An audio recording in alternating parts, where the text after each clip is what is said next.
Though this is all a combination of information I have gotten from my research of people of different backgrounds, from scientists, psychologists, those engaged in religious or spiritual practices, I still ask that you do more research, as I may not write or state everything in one video, and it is important to learn from more than just one source. There is a Google Doc in the comments that will have all notes and things that I have paid attention to during my research.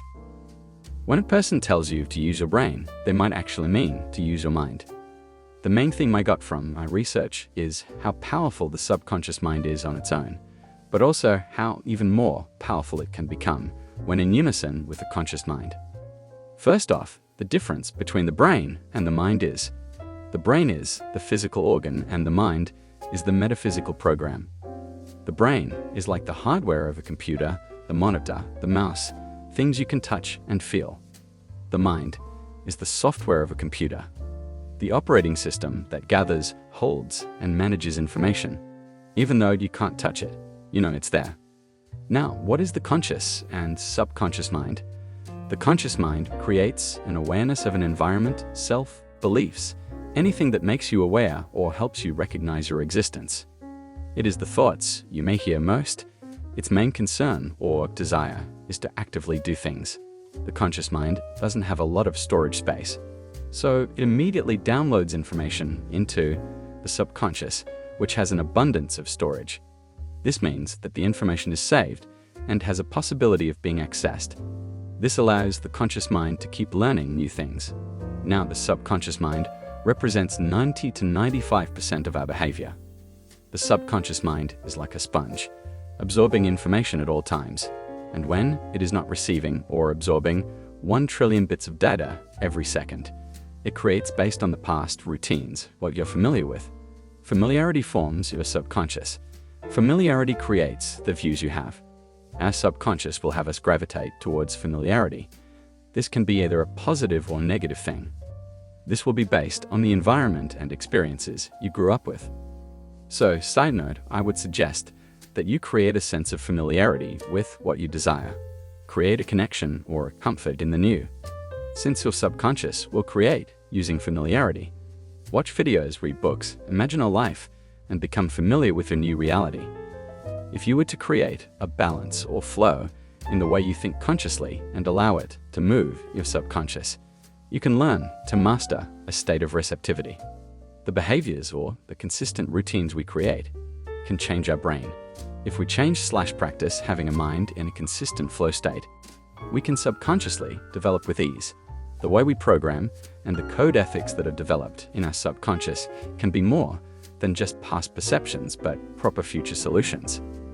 Some fun facts about the brain/mind. The human brain weighs about 3 pounds or 1.36 kilograms for 95.6% of the population. It has an estimated 100 billion cells. These cells are called neurons. A neuron is considered an electrically excitable cell that fires electric signals, called action potentials, through a neural network. Every neuron has 1,000 synapses, or a connection to other neurons. A synapse is a junction between two nerve cells, consisting of an incredible small gap across which impulses pass by diffusion of a transmission.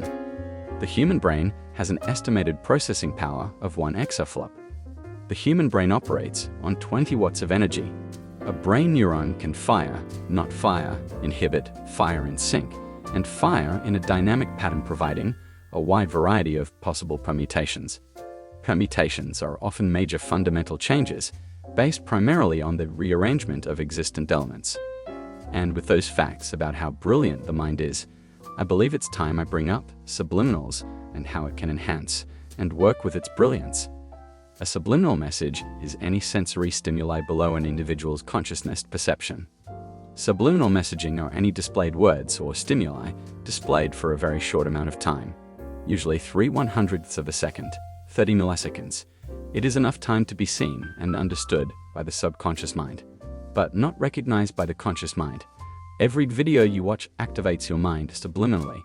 Consciously, we see a series of movements that makes the video that we are watching. Subconsciously, we see the one-by-one pictures or frames that create the video. This is probably why we are told to be careful what we watch. as all video/media is technically subliminal wiring for our subconscious. Subliminal messaging gained attention due to James Vickery, a market researcher. He claimed to put blocks of messaging in movies that said, "Hungry, eat popcorn," and "Thirsty, drink Coca-Cola," in a way that could not be perceived consciously. His claim was that when these subliminal messages were viewed during a movie, there was a significant increase in popcorn and Coca-Cola sales. This made James Vickery about $4 million, which is $43 million in today's time, which for me is currently 2023. His research created curiosity around subliminals, but it also evoked widespread hysteria.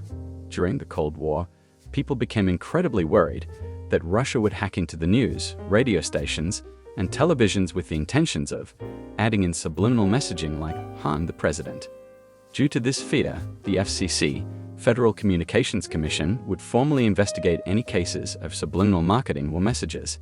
Though it was found out that the research of James Vickery's practice of the original movie theater subliminal messaging study never happened.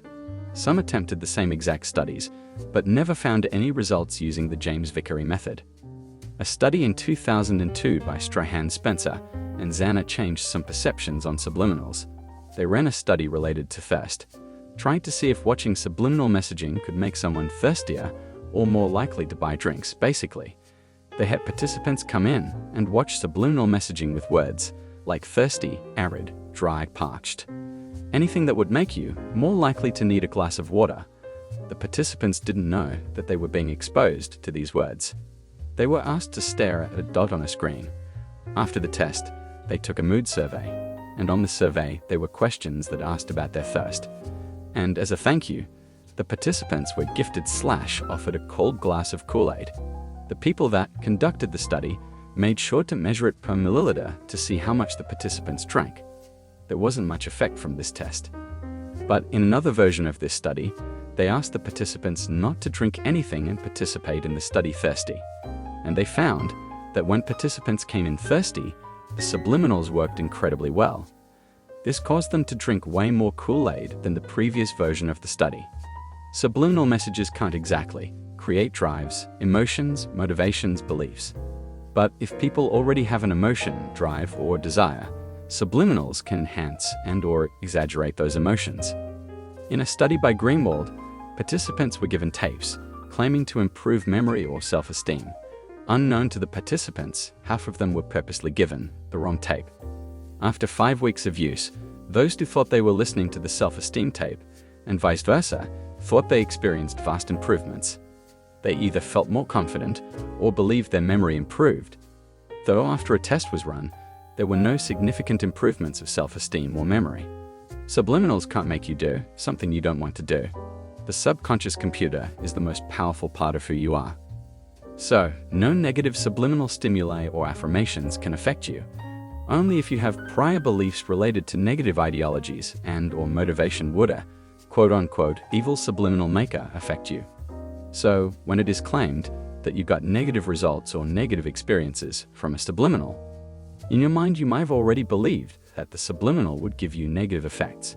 Or you believed that the subliminal maker was evil. So if there is an affirmation, for example, you get results from this subliminal. You could get negative results as you perceive the subliminal to be negative. Though, of course, there are situations where there may actually be an evil subliminal creator. And if you believe, or have the openness to receive all affirmations put into their audio, that is another way that negative results can happen. But no matter what, the most important thing in both examples is trust. Trust can be broken longer than it was intact. So if you think you can trust yourself, have you become familiar with who you are? Remember, the past may shape you, but it does not have to define who you are. Now, there is plenty more information I learned, but I wanted to keep this short. So if you're curious again, my notes should be in the comments below. Thank you for existing.